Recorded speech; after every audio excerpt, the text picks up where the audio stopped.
오늘 세 번째로 아리마대 요셉에 대하여서 우리가 생각함으로 하나님의 은혜를 요한복음 3장에 보시면 니고데모라고 하는 유대인의 지도자 선생님이라고 하는 사람이 예수님을 찾아온 내용이 기록되어 있습니다. 그 사람을 가리켜 성경이 요한복음 3장에 보시면 유대인의 지도자 이렇게 그에게 호칭을 붙이고 있음을 보게 되어 있습니다. 여기 유대인의 지도자라고 하는 말은 사내들인이라고 하는 공회의 공회원을 가리키는 말입니다. 오늘 이 본문 50절에도 이 요셉을 가리켜서 뭐라고 칭하냐면 공회의원이라고 칭하고 있음을 보게 되어집니다. 그러니까 이 요한복음 3장에 나오는 니고데모나 이 아리마대 요셉도 사내들인의 공회원으로 활동하던 그러한 사람들이었다라는 것을 알 수가 있습니다. 먼저 요셉을 생각하기 전에 사내들인 공회가 어떠한 기관인가 기구인가라는 걸 좀 우리가 살펴볼 필요가 있을 것 같습니다. 로마 제국은 자신들이 점령한 나라들을 효율적으로 통치하기 위해서 점령지에 맞는 상황에 맞게 그곳에 지방자치 정부를 허용했습니다. 그래서 유대 지역에 지방자치 정부로 허용한 것이 뭐냐면 바로 그것이 사내들인 공회였던 것입니다. 이 사내들인 공회는 유대인들의 최고 기관입니다. 이 사내들인은 그래서 71명, 제사장 1명을 비롯해서 공회원 70명 이렇게 해서 71명으로 이루어져 있습니다. 사내들인 공회에는 여러분 잘 아시는 것처럼 신약 성경에 자주 등장하는 사두개인들, 바리새인 이 사람들이 거의 주를 이루고 있습니다. 율법사들이나 장로들도 있습니다만은 사두개인 바리새인들이 거의 주를 이루어서 여러분 이제 사도행전에 가면 사두개파 사람들과 바리새파 사람들이 논쟁하고 같이 격렬하게 싸움을 하는 이러한 일들이 일어나고 있음을 우리가 이제 확인하게 되어집니다. 이처럼 이 사내들인 공회가 71명으로 이루어진 것은 어디에 근거를 두고 있냐면 모세가 하나님의 명을 따라서 70명의 장로들을 선택하여서 이스라엘의 지도자로 세운 것에 근거를 두고 있습니다. 그러니까 유대인들을 이스라엘을 통치하는 어떠한 기구로 하나님이 70명의 장로 제도를 만들어 놓으신 것처럼 이들은 이 사내들인 공의의 70명을 통하여서 유대 전체를 통치하는 통치 기구로 삼았던 것이었습니다. 예수님 당시 제사장은 안나스였습니다. 그런데 그가 나이 들고 그래서 자신의 사위였던 이 가야바를 다시 제사장의 안침으로 인하여서 예수님 당시에는 사람들이 이구동성으로 하는 이야기가 제사장이 2명이다 라고 할 정도로 이 두 사람은 아주 막강한 권력을 갖고 사내들인을 통하여서 자기들의 어떠한 이 모든 자기들의 생각과 또 자기들이 계획하는 것들을 이루려고 하였음을 보게 되었습니다. 사내들인의 기능은 종교적, 도덕적 또는 정치적인 일까지 하였습니다. 유대인들은 유대교라고 하는 특정적인 종교에 기반을 두었기에 사내들인이 종교적인 일을 하였다라고 하는 것은 실제적인 유대의 통치기구였다라는 말입니다. 다만 정치적으로는 사법권을 갖고 사형을 언도할 수는 있지만 사형을 집행할 수는 없었습니다. 왜냐하면 로마의 통치를 받고 있었기 때문에 그렇습니다. 그래서 어떠한 사람을 사형시키기 위해서는 반드시 로마의 허락의 떨어져야만 가능했던 것입니다. 그래서 성경에 보시면 예수님을 헤롯 왕이 그렇죠?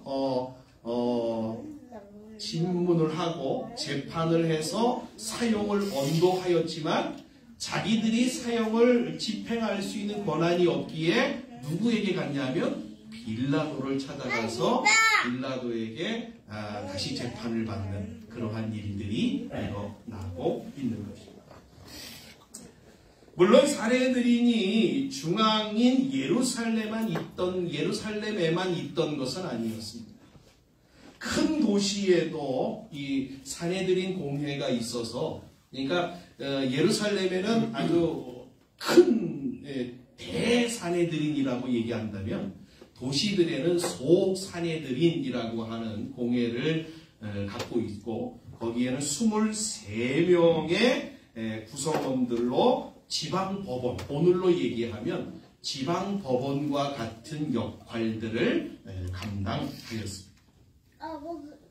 이런 사내들인 공회였지만 그래도 니고데모와 아리마대 요셉과 같은 사람을 성경이 소개하고 있다라고 하는 것은 이 모든 사내들인 공회원들이 다 예수님을 배척한 것은 아니다라고 하는 것을 우리에게 보여주고 있는 것입니다. 어떤 책에서는 예수님을 십자가에 처형한다라는 판결을 내릴 때에 니고데모와 아리마대 요셉을 참석하지 못하게 하고 68명만 모여서 제사장에 의하여서 만장일치로 가결하였다라고 이야기하는 그러한 내용이 있습니다. 이처럼 아리마대 요셉이 사내들인 공회의 회원이었다라고 하는 것은 그가 외적으로 어떠한 신분의 사람이었는가를 보여주는 내용입니다. 여러분, 사내들인 공회는 오늘날로 얘기하면 국회의원 정도가 아닙니다. 훨씬 더 많은 권한을 갖고 책임을 갖는 그러한 사람이라고 할 수 있습니다. 우리가 보통 생각할 수 있는 것은 신분이 높고 중요한 자리에 있으면 있을수록 여러분 행하는 것이 뭐냐면 다른 사람의 눈치를 보게 되어지고 환경을 살피는 경우가 많더라고요. 아마도 요셉 또한 자신과의 싸움과 그리고 주변 환경과의 싸움, 그리고 자신을 공격하는 수많은 사람과의 싸움을 감내해야만 했을 것이다. 그래서 요한복음 19장 57절에 보면 이 아리마대 요셉도 사실은 전에는 한밤중에 이렇게 몰래 자신의 일들을 감당하였음을 성경이 증거하고 있는 모습을 통해서 볼 때 아마 아리마대 요셉도 처음부터 적극적으로 예수님을 옹호하고 나섰던 그러한 사람은 아니었지 않는가 이렇게 보여집니다. 여러분, 이러한 이 요셉이 이러한 자리에 있다 보니까 그러한 자리에서 예수님을 옹호하고 예수님을 따른다라고 하는 것은 어찌 보면 상당히 힘든 일이고 어려운 일이라고 말씀드릴 수 있습니다. 이것은 마치 예수님이 그의 제자들을 전도하라고 파송하시면서 하신 말씀과 같은 이치이기 때문에 그렇습니다. 예수님이 뭐라고 말씀하셨냐면 제자들을 보내면서 내가 너희를 보내니 마치 이리 가운데 너희를 보내는 것 같다 이렇게 말씀하고 있습니다. 우리 성도님들 또한 이 세상에서 신앙생활 한다라고 하는 것 같은 이치라고 생각합니다. 수많은 공격을 감내해야 되고 또 견디어내야 되는 것, 이게 신앙생활이라고 말씀드리고 싶습니다. 저는 그러나 우리 모든 성도님들이 이러한 수많은 공격 가운데서 인내해야 되고 참고 그것들과 싸워서 이겨야 되는 이러한 신앙생활 가운데서도 우리가 담대할 수 있고 우리가 정말 소망을 잃지 아니하고 믿음을 굳건하게 지킬 수 있는 충분한 이유가 우리에게 있다라고 합니다. 그 이유를 주님이 우리에게 분명하게 보여주셨죠. 그래서 주님은 우리에게 뭐라고 말씀하시냐면 이렇게 말씀하셨어요. 내가 세상 끝날까지 너희들과 함께하겠다. 너희들 혼자 아니야. 내가 너희들과 함께하겠다. 주님이 분명하게 우리에게 말씀해 주고 있잖아요. 또 이렇게 말씀하셨죠. 담대하라. 내가 세상을 이긴 것처럼 너희들도 반드시 이길 거다라고 분명하게 우리에게 말씀하심으로 위로해 주시고, 그래서 우리로 하여금 우리의 신앙의 길을 걷도록 하셨던 것입니다. 요셉은 이러한 사내들인 공회 속에서 묵묵히 자신의 신앙의 길을 걸었던 사람입니다. 그렇죠? 어떠한 상황이든지 자신에게 주어진 상황이 전혀 신앙생활할 수 없는 어려움들이 많은 그러한 상황 가운데 있었지만 요셉은 그 상황 가운데서 묵묵히 자신이 감당해야 될 신앙의 길을 묵묵히 지켜낸 사람입니다. 저는 이 요셉이 우리 모든 성도님들에게 신앙의 본보기가 되었으면 참 좋겠다 생각이 들었죠. 그래서 우리도 요셉처럼 우리를 물고 죽이려고 하는 이리대 같은 세상에서 끝까지 신앙을 지켜내고 믿음을 그러면 여러분, 주님 앞에 가서 상 받는 사람이 누군지 아세요? 히브리서 11장 6절에 보니까, 그렇죠? 믿음이 없이는 하나님을 기쁘시게 못하는, 반드시 그가 계신 것, 자기를 찾는 자들에게 상 주시는 이심을 믿어야 할지. 하나님이 하나님을 향한 굳건한 믿음을 갖고 끝까지 지킨 자들에게 하나님은 상을 주시고 복을 주시고 승리의 멸류관을 주시고 우리에게 어떻게 해요? 하늘의 영광을 우리에게 더하여 주시는 것입니다. 저와 여러분 모두가 이때가 우리를 물려고 끊임없이 공격하는, 그래서 베드로는 오는 사자가 삼킬 자를 찾는 것 같은 이 세상인데 그 속에서 믿음을 온전히 굳건하게 지켜내는 저와 여러분 모두가 되어지시기를 주님의 이름으로 간절히 축복합니다. 자, 성경은 이러한 요셉을 몇 가지로 그리고 있는데 한번 우리가 좀 생각하면서 한번 우리 은혜를 나누고자 합니다. 첫째는 본문 50절에 보니까 요셉이 어떠한 사람이라고 얘기를 하냐면 이렇게 증거하고 있습니다. 한번 볼까요? 50절. 공회의원으로 선하고 의로운 요셉이라 하는 사람이 있으니. 그렇죠? 그러니까 요셉을 어떻게 평가하고 있냐면 공회의원인데 선하고 의롭다라고 이야기하고 있습니다. 자, 이 요셉을 선하고 의롭다라고 이야기하는 이유를 51절에서 이렇게 증거하고 있습니다. 51절에 보면 이렇게 증거해요. 그들의 결의와 행사에 찬동하지 아니한 자이기 때문이다. 이렇게 증거해 주고 있습니다. 그러니까 그들의 결의와 행사에 찬동하지 않았다라고 하는 말은 무언지 이해가 되시겠죠? 예수님을 죄인으로, 그렇죠? 죄인으로 몰아서 십자가에 죽게 하는 이 모든 일들을 결의하고 그 일들을 처리하는 일 앞에 아리마대 요셉은 절대로 참여하지 반대했다라고 합니다. 그래서 성경은 그러한 내용들을 통하여서 이 아리마대 요셉을 그렇죠? 선하고 의로운 사람이라고 증거하고 있습니다. 이때 당시 제사장 가야바는 요한복음 11장 50절에 보니까는요, 어떠한 생각을 갖고 이 사내들인 공회를 움직였냐면 이러한 생각을 갖고 있었음을 증거합니다. 한 사람이 백성을 위하여 죽어서 온 민족이 망하지 않게 되는 것이 너희에게 유익한 줄을 생각하지 아니하라.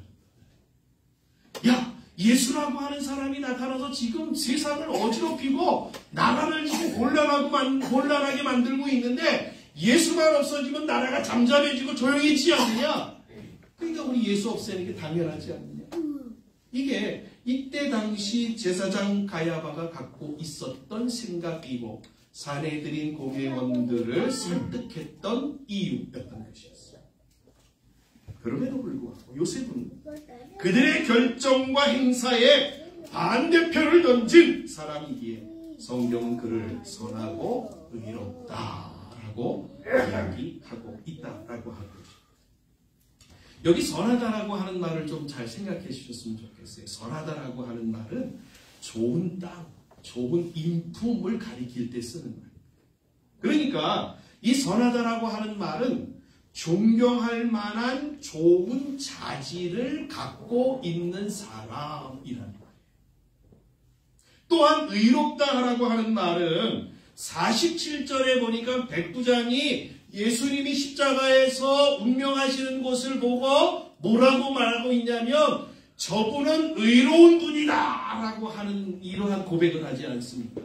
그 백부장이 예수님을 향하여 의롭다라고 하는 말과 이 아리마대 요셉을 가리켜 선하고 의로운 사람이라고 하는 의롭다라고 하는 말이 같은 단어입니다.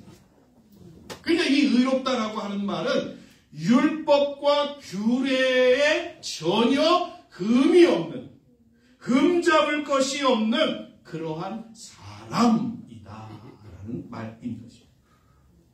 그러니까 이 말을 합하면 어떠한 의미를 갖고 있냐면 그는 하나님을 두려워하는 사람. 그래서 온전한 믿음으로 믿음의 온전한 신앙을 갖고 있는 사람이고 그 신앙이 그의 삶에 분명하게 증거되어지고 나타난 사람이다 라고 말씀드릴 수 있을 것 같습니다. 이것은 예수님을 믿는 우리가 바로 어떠한 사람? 요셉과 같은 사람이 되어야 됨을 우리에게 증거하고 있는 내용이라고 할 수 있습니다. 여러분, 우리의 신앙이 여러분 보통 우리는 신앙이라고 얘기를 하지 아니하고요. 예수 믿는 사람들이 뭐 믿음 생활, 신앙 생활 이렇게 얘기를 하지 않습니다. 그러니까 우리가 하나님을 향한 우리의 자세와 우리의 삶의 자세가 신앙 생활에는 같이 공유되어져 있고 같아야 된다라고 하는 것이 신앙 생활이라고 하는 것을 우리에게 일러주고 있습니다.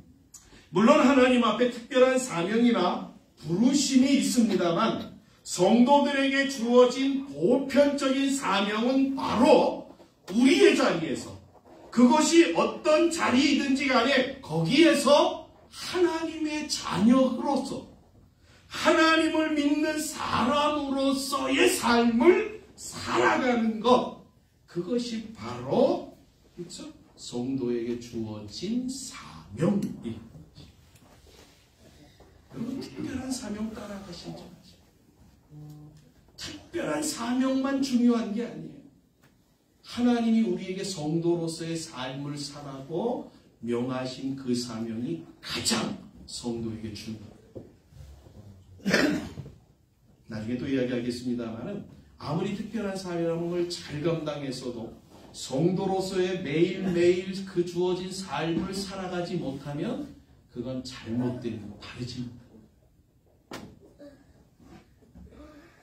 이처럼 요셉은 하나님을 믿고 인정하며 살았던 자이기에 성경은 두 번째로 그를 어떠한 사람이라고 얘기를 하냐면 하나님의 나라를 기다리는 사람이라고 증거하고 있습니다. 한번 생각해 보십시오. 요셉은 예수님을 모함하는 일에 반대를 함으로 해서 모든 사람들의 적이 되었습니다. 이러한 모습을 어찌 보면 아리마대 요셉이 장래가 어떻게 해요?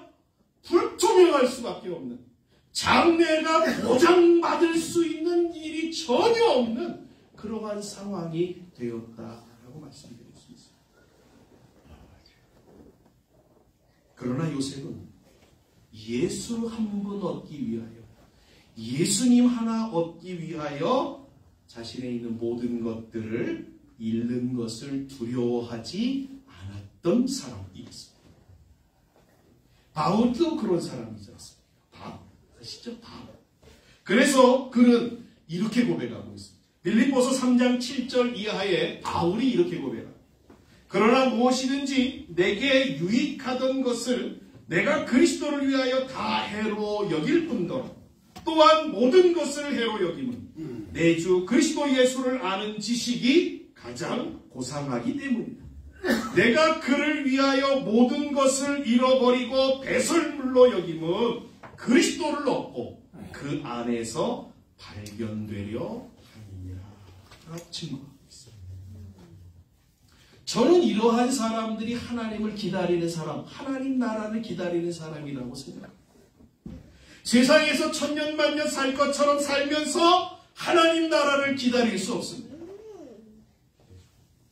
세상에서 진시황처럼 불사약을 구하면서 하나님 나라를 기다릴 수는 없습니다. 하나님 나라를 기다리는 삶은 바울의 말처럼 이 세상의 것들을 배설물로 여기고 하나하나씩 버려내는 것입니다. 이 말씀 드리니까 또 자꾸 또 뭘 버려야 되는 거야 도대체가? 미니멀 라이프를 살아야 되는 거야? 아니면 뭐 가지고 있는 저금 통장을 깨서 나눠줘야 되는 거? 이런 거 아니에요. 여러분 거기부터 버리는 게 아니에요. 버리는 건 여기부터 하셔야 돼요. 제가 말씀드릴게요. 갈라디아서 5장 19절 이하에 보시면 우리가 버려야 할 것들에 대해서 이렇게 읽어주고 있습니다. 잘 들어보십시오. 육체의 일은 분명하니 곧 음행과 더러운 것과 호색과 우상숭배와 주술과 원수 맺는 것과 분쟁과 시기와 분냄과 당짓는 것과 분열함과 이단과 투기와 술취함과 방탕함과 또 그와 같은 것들이라. 전에 너희에게 경계한 것 같이 경계하노니 이런 일을 하는 자들은 하나님의 나라를 유업으로 받지 못할 것이다 라고 얘기합니다. 본문에 나오는 하나님의 나라를 기다린다라고 하는 말은 유대인들이 아주 잘 사용하는, 유대인들이 그냥 보통 사용하는 그러한 말입니다. 그런데 거기에는 어떤 의미가 담겨져 있냐면 거룩하고 의로운 사람이라는 의미가 담겨져 있습니다. 그러니까 유대인들이 어떠한 사람을 가니까 저 사람 하나님 나라를 기다리는 사람이야 라고 얘기를 하면 그 사람은 정말 믿음 가운데서 신앙으로 살려고 몸부림치는 사람이다 라는 것입니다. 그러니까 요셉은 사내들인 공회가 다 썩었고 그래서 장래가 암울한 상황 속에서도 어떡하든지 하나님의 뜻대로 살아보려고 몸부림친 사람이라는 것입니다. 또한 그러한 요셉의 모습과 행동이 하나님 나라를 기다린다라고 하는 것은 한 번 그렇게 하는 것이 아니라 반복적으로 지속적으로 수년 동안 오랫동안 이 일들이 계속 똑같은 모습으로 계속해서 이루어졌다라고 합니다. 우리 그 은혜 받는다라고 하는 교회 안에서 은혜 받는다라고 하는 뭐 성령의 은사를 받고 뭐 은혜를 받았다라고 하는 사람들의 보편적인 이야기가 있습니다. 그게 뭐냐면 이거예요. 3년은 지켜봐. 3년은 지켜봐 라고 해요. 보통 뭐 기도원에 갔다든지 뭐 기도를 많이 해서 은혜를 받은 사람들이 막 처음에는요 얼마나 열심을 내는지 몰라요. 그냥 그 사람밖에 안 보여요. 교회에 오면 그 사람밖에 안 보고 그 사람의 뭐 얼마나 많은 일들을 하는지 몰라요. 그런데요 3년이 지나면 언제 그랬는지 소리 소문 없이 사라지는 사람이 있어요. 그러니까 이렇게 신앙이라고 하는 것은요 여러분 단시간 내 단거리가 아니다. 아주 마라톤이에요. 긴 마라톤. 장거리. 그런데 이 요셉은 어떠한 사람이라고요? 하나님을 기다린다라고 하는 것은 한 번만 하나님 앞에 믿음과 신실함의 사람이 아니라 지금까지도 계속해서 끝까지 믿음과 신실함 속에서 살았던 사람이다 라는 것을 성경이 말하고 있다라고 합니다. 이 요셉이 바로 오늘을 살아가고 있는 저와 여러분들에게, 우리 신앙인들에게 어떻게 신앙인으로 살아야 하는가를 보여주는 이정표라고 저는 말씀드리고 싶습니다. 신앙인은 하늘을 바라보는 사람, 그리고 하나님의 주신 말씀대로 그렇게 살기 위하여서 몸부림치는 사람.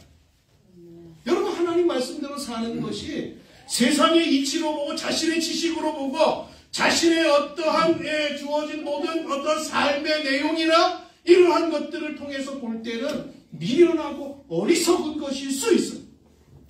그러나 성경은 뭐라고 얘기를 하냐면 그 미련하고 어리석은 것 같을지라도 그것을 믿고 끝까지 따라가는 사람을 믿음의 사람이라고 성경은 이야기한다는 거예요. 여러분, 하나님은 살아계시고 하나님의 말씀은 1.1핵이라도 땅에 떨어진 적이 없습니다. 저와 여러분들 이 말씀을 기억하시고 요셉처럼 신실하고 의롭고 믿음의 사람으로 여러분의 주어진 남은 생애를 살아가시는 복된 분들이 되어지시기를 주님의 이름으로 간절히 축복합니다. 셋째로 요셉은 52절에 보니까 빌라도에게 가서 예수님의 시체를 요구한 사람임을 알 수 있습니다. 그렇죠? 52절에 보니까 이렇게 증거하죠. 그가 빌라도에게 가서 예수의 시체를 달라 하여, 여기 달라라고 하는 단어가 아주 중요해요. 여러분, 이 요셉은 이 빌라도를 찾아가가지고 아직 십자가에 달려서 그냥 그대로 운명하신 그 예수님의 시체를 빌라도에게 달라. 근데 이 달라 그런다라고 하는 이 단어가 어떠한 말이냐면은, 빌라도요, 저에게 이 시체를, 예수님의 시체를 좀 주시면 고맙겠습니다. 이렇게 어떠한 자기를 낮추어서 이야기하는 내용이 아니라 이거 뭐야? 당당하게, 뭐야? 그리고 자기가 뭔가 받을 것이 있는 것처럼 요구하는 모습이 바로 달라라고 하는 이 단어에 담겨진 의미입니다. 그러니까 요셉은 빌라도에게 가서 강력하게 예수의 시체를 요구합니다. 여러분, 이러한 모습이요, 여러분, 가능하겠습니까? 이거는 엄청난 용기가 필요한 일이에요. 요셉이 빌라도에게 이렇게까지 이야기할 수 있는 것은 그가 하나님을 향한 확실한 믿음과 예수님에 향한 온전한 믿음이 없다라고 한다면 이렇게 행동할 수 있는 일이 아닙니다.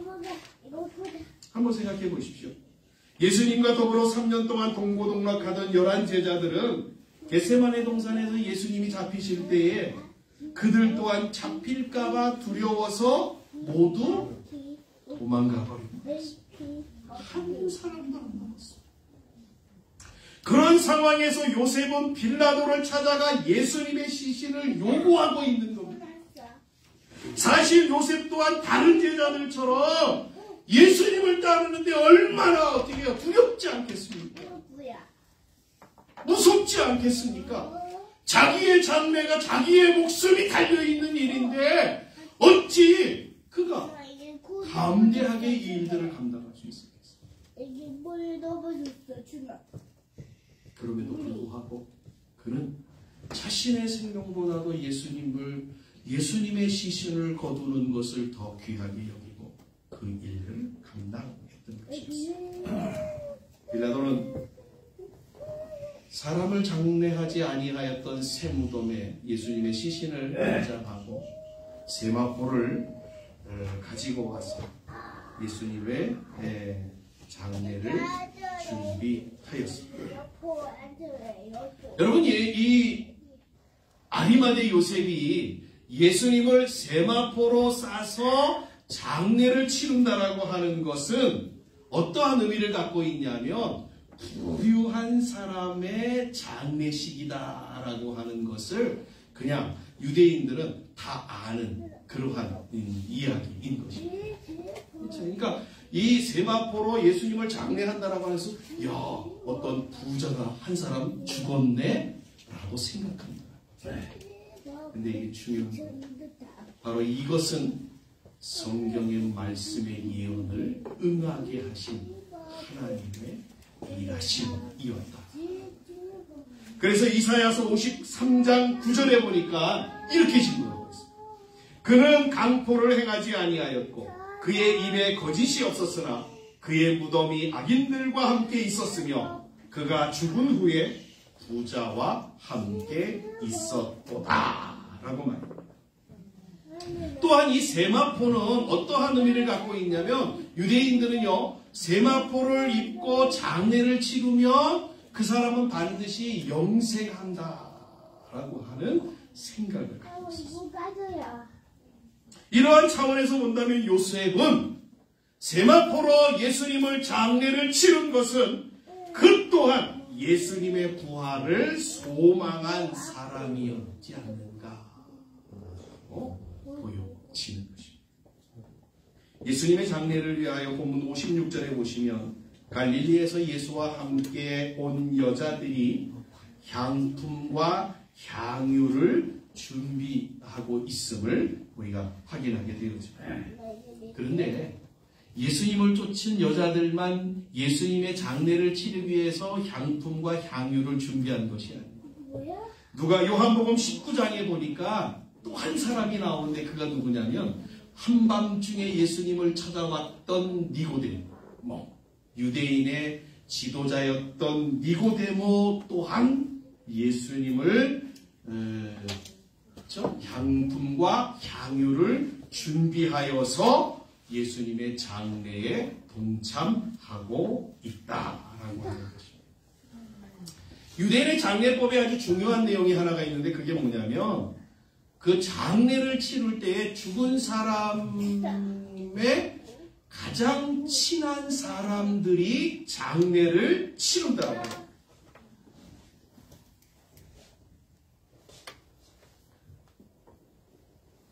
가장 친한 친구들이 장례를 치른다. 근데 예수님의 시체, 예수님의 장례를 지금 누가 치르고 있어요? 니고데모와 아리마대 요셉이 지금 장례를 치릅니다. 그러니까 이 사람들을 어떻게 이야기할 수 있냐면 예수님의 친구들이다. 이렇게 이야기할 수 있는 거죠. 그러니까 그들은 끝까지 예수님의 친구로서 예수님을 따랐던 자요, 예수님을 믿음으로 인하여서 예수님을 온전히 따랐던 그러한 사람들이다.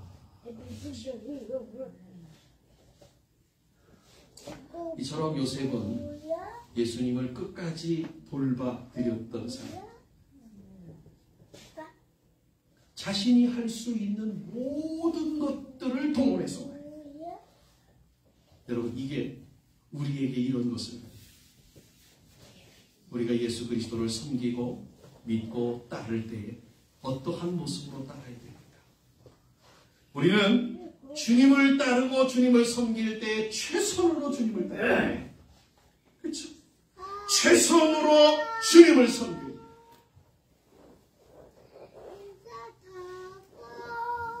정말 그냥 뭐 대충이 아니라 그냥 남는 시간이 아니라 우리 속에서 가장 중요한 것으로, 가장 고귀한 것으로, 가장 아름다운 것들로 하나님을 섬기고 주님을 섬기는 최선의 모습을 이 요셉을 통해서 우리는 배우게 됩니다.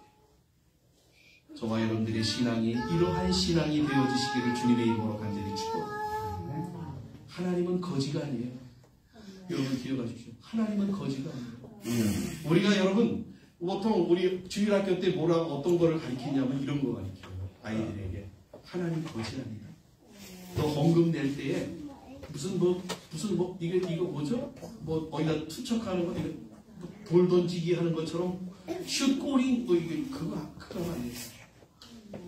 집어 던지는 거 아니라는 거예요. 우리가 하나님 앞에 헌금을 드릴 때는 온 마음과 정성으로 하나님 내 생명과 내게 주신 은혜에 감사하고 내 정성을 하나님 앞에 구별하여 올려드립니다. 온전히 자기 자신을 드리는 거예요. 그게 헌금에 우리를 드리는 것을 표현하는 것이 헌금이에요. 이걸 가르쳐요. 우리 하나님을 섬길 때에 남는 것, 남는 시간 정말 뭐 할 일 없어서 이러는 게 이건 신앙이 아니에요. 여러분, 요셉처럼 최선으로, 최고로, 최대로 하나님을 섬기는 그러한 분들이 되어주시기를 주님의 이름으로 간절히 축복합니다. 마지막 넷째로 요한복음 15장 14절에 보니까 예수님은 친구를 이렇게 정의하고 있습니다. 잘 들어보십시오. 너희는 내가 명하는 대로 행하면 곧 나의 친구다. 여러분, 예수님의 친구가 되는 방법이 어떤 거냐면 이거죠. 내가 네게 명하는 대로 행하면, 그게 뭐예요? 하나님의 말씀대로. 예수님은 하나님의 말씀만 전했잖아요. 그러니까 하나님의 말씀대로 우리가 살면 우리를 예수님이 뭐라고 칭하냐면 자신의 친구다, 이렇게 이야기해 준다라고 합니다. 앞에서 언급한 것처럼 요셉은 의로운 사람으로 하나님의 율법과 규례를 온전히 지켰던 사람이기에 그는 예수님의 친구였습니다. 그런데 오늘 본문에서 또 하나 그가 예수님의 친구라는 것을 보여주는 내용이 하나 있습니다. 그게 뭐냐면 56절 마지막에 보시면 이렇게 증거하고 있어요. 그렇죠? 56절 마지막에 보시면 계명을 따라 안식일에 쉬더라, 이렇게 증거하고 있음을 보게 되죠. 지금 요셉은 예수님을 세마포로 싸고 향품과 향유로 장례 준비를 하고 있는 상태였습니다. 보통 향품과 향유를 사용하는 것은 부패하는 것을 방지하고 악취를 제거하기 위하여서 몇 날 며칠 공을 들여서 하는 것이 보통입니다. 그래서 요셉은 성경에 보니까 며칠을 했냐면 70일을 했어요. 야곱은 40일을 했어요. 그렇죠? 보통 이스라엘 사람들은 부유한 사람이 장례를 치를 때는 수십일이 걸려서 향품과 향유로 그 장례를 준비하는 것이 보통 관례적인 일. 그런데 이 아리마대 요셉과 니고데모가 예수님의 장례를 준비하다가 그만 어떤 날을 만나냐면 안식일을 만난 거예요. 안식일을. 여러분, 이러한 상황이면 어떻게 됩니까? 예수님의 장례가 더 중요하니까 안식일을 제껴두고 예수님의 장례 준비를 해서 장례를 다 마쳐야 되는 거 아니냐? 아니면 안식일을 지켜야 되는 거냐? 어떤 게 더 중요한가요? 우리는 보통 중요한 것이 있으면 그것보다 덜 중요한 것은 더 중요한 것 때문에 소홀히 하거나 무시해도 된다라고 생각합니다. 그러나 성경은 뭐라고 얘기를 하냐면 이렇게 얘기를 해요. 이것도 행하고 저것도 버리지 말아야 된다라고 이야기하고 있다. 이게 아주 중요합니다. 기억하십시오. 예수님을 향하여 우리의 행한 일이 더 가치 있게 되는 것은 하찮게 보이는 하나님의 율법, 즉 안식일을 기억하여 지키라는 그 명령을 실천하면서부터 나타나는 것이랍니다. 하나님 앞에서 위대한 일은, 그 위대한 일이 위대한 일이 되기 위해서는 작은 계명부터 지켜낼 때에 비로소 그 일이 위대해지게 된다는 거예요. 근데 잘못 착각하시는 분들이 있잖아요. 그렇죠? 작은 일들 그냥 소홀히 해도 된다. 큰 일만 하나님 앞에서 멋지게 하나님 앞에만 하면 하나님 복 주시고 은혜 주시고, 그렇지 않다.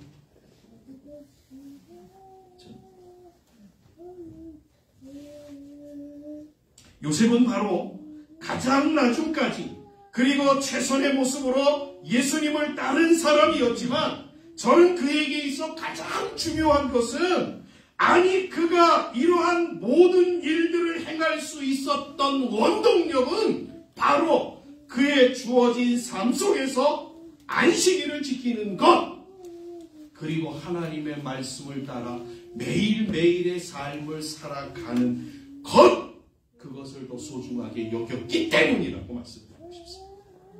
이게 신앙이에요. 이게 신앙인 거예요. 그러기에 성경은 뭐라고 얘기를 하냐면 이렇게 얘기해요. 작은 자에게 한 것이고 내게 한 것. 예수님에게 한 거예요. 작은 계명을 소홀히 한 자는 어떻게 해요? 천국에서도 외면한다고 하는 게 성경의 말씀인 거예요. 저는 우리 모든 성도님들이 예수님의 친구가 되어줬으면 참 좋겠습니다. 요한복음 15장 15절에 보시면 예수님의 친구에 대하여서 어떻게 예수님이 친구들을 어떻게 대하는가를 우리에게 일러주고 있는데 이렇게 대하신대요. 제가 읽어드릴게요. 이제부터는 너희를 종이라 하지 아니하리니 종은 주인이 하는 것을 알지 못하니라. 너희를 친구라 하였노니 내가 내 아버지께 들은 것을 다 너희에게 알게 하겠다라고 이야기해요. 예수님이 자기가 아는 것들을 우리에게 알려준다는 거예요. 친구에게요. 이게 무슨 얘기예요? 예수님의 친구가 되면 하나님의 것들을, 천국의 모든 것들을 예수님과 공유하게 되어진다는 말씀이에요. 하나님의 비밀을, 하나님의 놀라운 그 엄청난 영광들을 예수님과 우리가 같이 어떻게 해요? 우리가 친구가 되면 같이 누리게 해주신다는 거예요. 이러한 은혜가 우리 모든 성도님들에게 있으면 참 좋겠습니다. 그렇게 되기를 주의 이름으로 간절히 축복합니다.